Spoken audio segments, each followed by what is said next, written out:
Hey friends, thank you for joining me again. I want to talk with you in this video about some scandals that we see in the church right now and how these scandals are the result of the refining fire of God purifying the church. We'll look at how this fire only began in the church, but it doesn't end there. It's soon going to burn throughout government and through corporations. And lastly, I want to talk with you about a choice that we all must make, because this fire of purification is not just for those in leadership. It's for every saint and every believer, every household. The refiner's fire is not just purifying those at the top, it's purifying all of us right now. So that's what we're going to talk about today. I'm Jeff. This is the Majesty and Mystery Tour. Thank you for watching. Please like, subscribe, and share. So I was sitting with the Lord in prayer, and I saw two houses on fire. And I asked the Lord what they were, and I heard one of them was a parsonage. The other was the governor's mansion. The parsonage, if you're not familiar, is a house where the church provides for a preacher or a pastor, a priest to live in.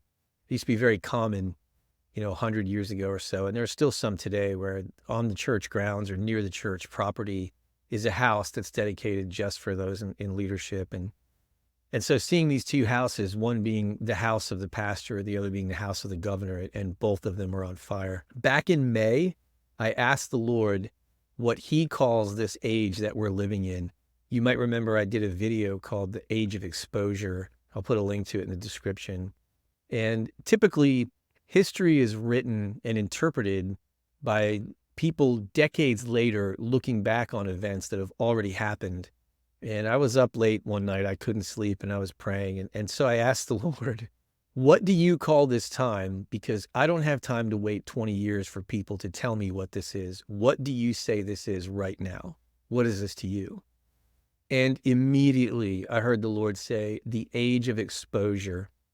And what is being exposed is corruption in leadership, in church leadership. We'll soon see it exposed in governmental and corporate leadership, probably in civic leadership as well, but also idolatry on the part of the saints. And that idolatry looks like back in the Old Testament when the Israelites said, we want a king to be like the other nations.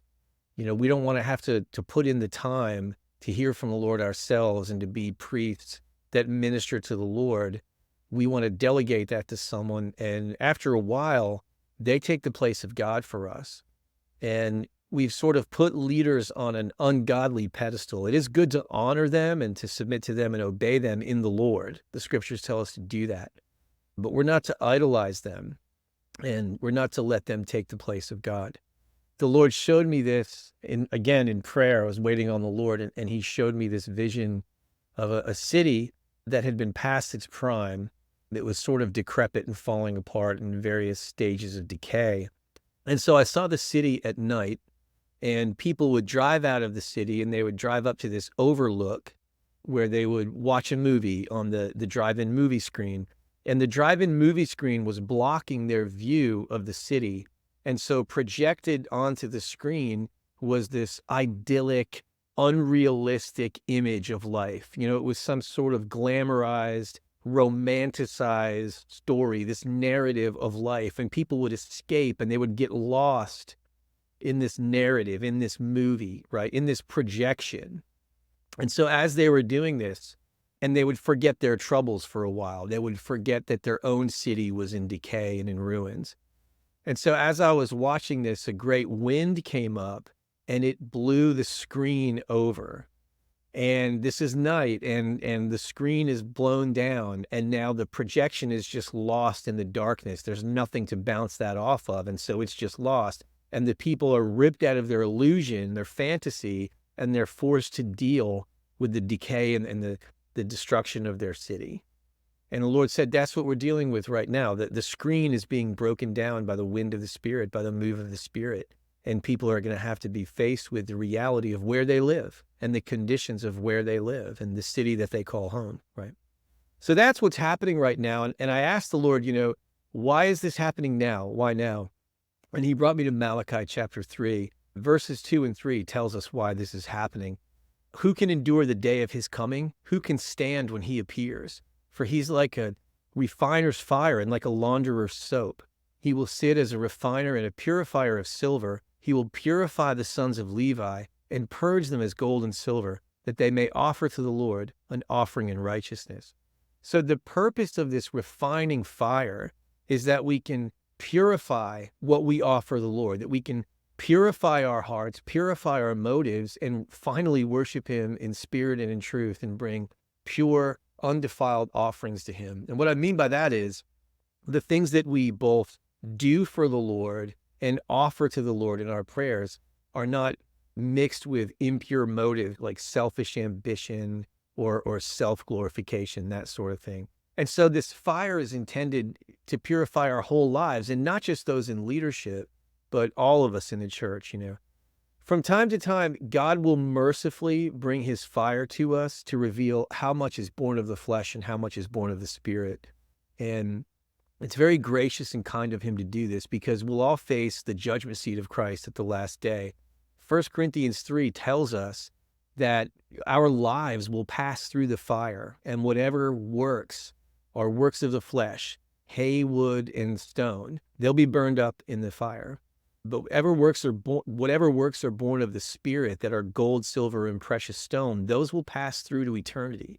So it's very gracious and kind of the Lord to bring the fire now while we have a chance to purify ourselves and lay up treasures in heaven, okay? And Revelation chapter 1 tells us that the eyes of the Lord are full of fire. He's got flames of fire in his eyes. And so what's happening is that Jesus is examining us. He's examining his church. He's examining the nations. And his eyes are able to just distinguish between spirit and soul, between flesh and spirit, right? And so that's what's happening right now. And it's not just limited to those in church leadership. Like I said, there's a principle here in Psalm 133, verse 2. I'll start in verse 1 of Psalm 133. Behold, how good and how pleasant it is for brothers to dwell together in unity. Here's the principle in verse 2. It is like the precious oil upon the head, running down on the beard of Aaron, running down on the edge of his garments. And so the principle is that whatever is poured out on the head is going to work its way through the whole body, even to the edge of the garment. So this isn't something that we should just look at church leaders and say, look at them and criticize, and they should be ashamed of themselves and condemn and judge them. We should be very careful, because this fire might have started at the top, but it's going to burn through the whole house. It's going to burn through the whole body, okay? So we have to be very careful. The other thing is that this fire is going to eventually work its way through the house of government and corporate America, and corruption at the highest levels are going to be exposed. And I was praying about this, and the Lord brought me to 1 Peter 4:17. This is another principle. For the time has come for judgment to begin at the house of God. And if it begins with us first, what will be the end of those who do not obey the gospel of God? Now, if the righteous one is scarcely saved, where will the ungodly and the sinner appear? And again, this goes back to where I was seeing two houses that were on fire, the parsonage and the governor's mansion. Right now, what I heard from the Lord is he is dealing with the leaven of Herod and the leaven of the Pharisees. This is from Mark chapter 8, verse 15. The disciples were crossing a lake in a boat with Jesus. He had just fed 4,000 people.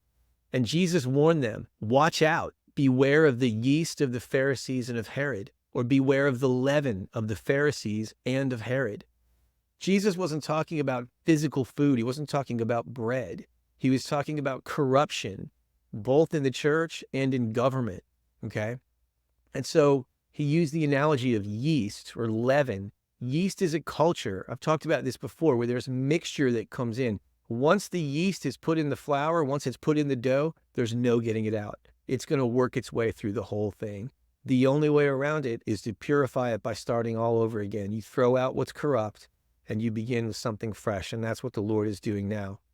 Now, it's interesting that the advice that Jesus gave his disciples was beware. He didn't criticize Herod and the Pharisees. He didn't get lost in negativity and judgment. He had every right to do that as the Son of God. But when speaking to his disciples, he said, be careful, watch out, beware that this same corruption is not found in you, okay? The leaven of Herod spoke of corruption in government. Lawlessness, the ends justifies the means. Say anything you have to get what you want. Don't take no for an answer.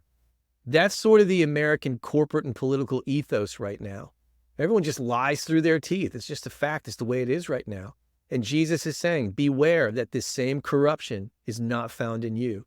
The leaven of the Pharisees is self-righteousness. It's righteousness by works. It's like saying, hey, look at me, look what I've done. God must be blessing me because look what I do. And we forget Matthew 7, where people at the end, the last day, they said, Lord, Lord, we did all these things. And he said, yeah, but I didn't know you.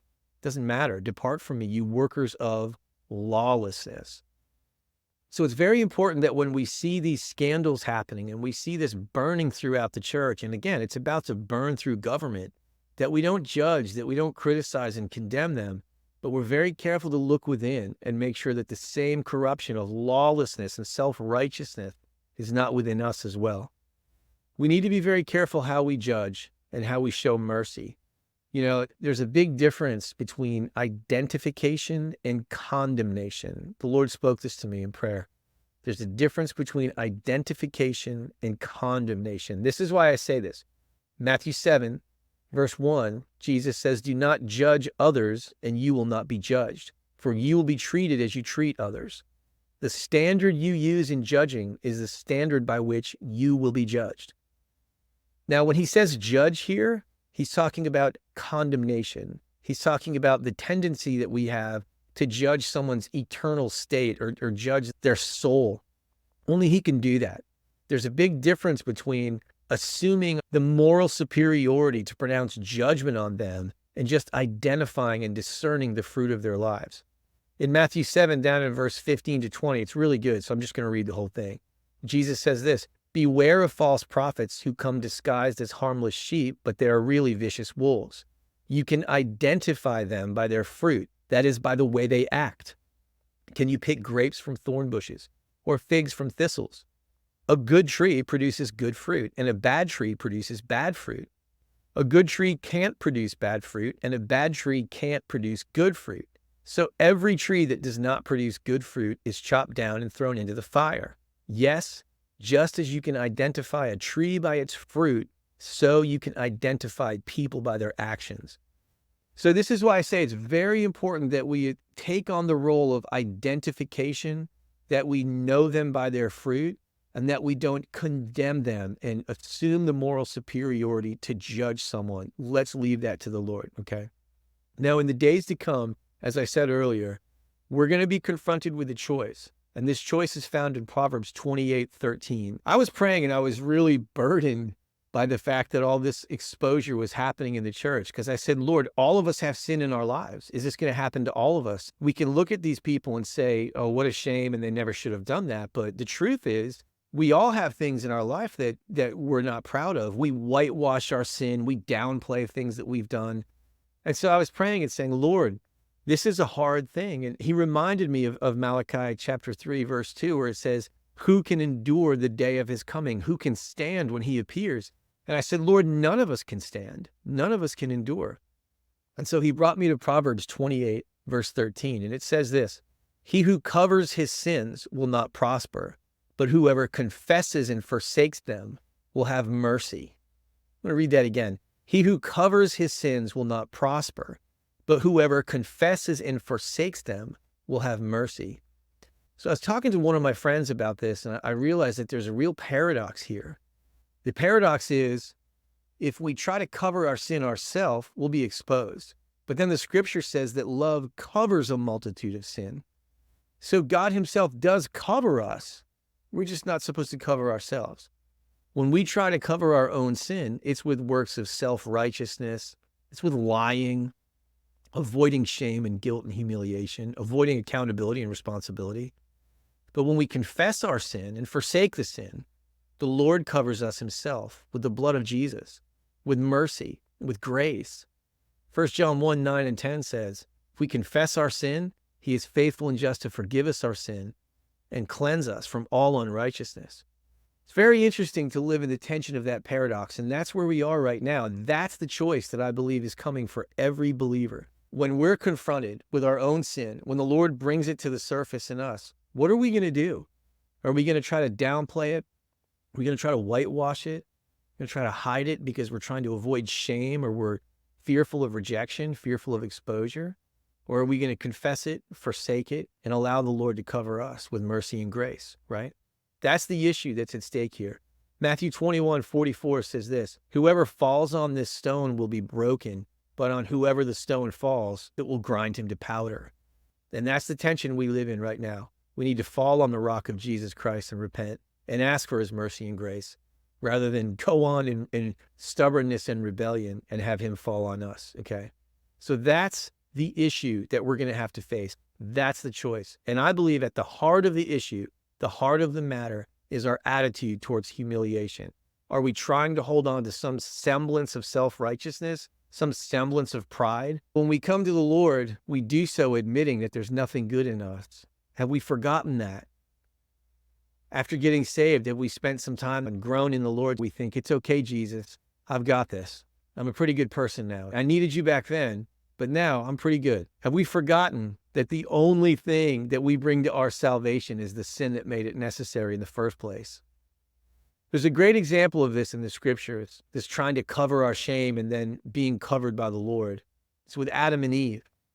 You know, Adam and Eve tried to cover their nakedness by hiding, by making fig leaves for themselves, and it wasn't enough. Scripture tells us in Genesis chapter 3 that even though they sewed clothes for themselves out of fig leaves, and they were hiding in the bushes, they still hid from the presence of the Lord. When they heard him walking and they heard his voice, they hid themselves from his presence. And God had to expose them. He walked them through a process of confessing it. Where are you? Well, I was afraid because I was naked. Okay, well, who told you were naked? You know, you can read it in Genesis chapter 3. He brought them through a process of confession and repentance and forsaking their sin. And then God covered their sin. He covered their sin with animal skins, and that meant blood had to be shed. Brothers and sisters, Jesus has covered our sin. He's the lamb that was slain before the foundation of the world. There's already been a sacrifice made to cover our sin, so we don't have to make another one. We don't have to sacrifice our walk with God. We don't have to sacrifice our obedience by trying to cover ourselves. God has already provided for our covering by the blood of Jesus, and we can avail ourselves of his sacrifice and be covered by his mercy and grace by confessing and repenting our sin and forsaking it. So that's the word that I have for you today. Watch out. There's a fire that's burning in the house of God. It's soon going to burn in the house of government and in corporate America. The Lord is dealing with the leaven of Herod and the Pharisees right now.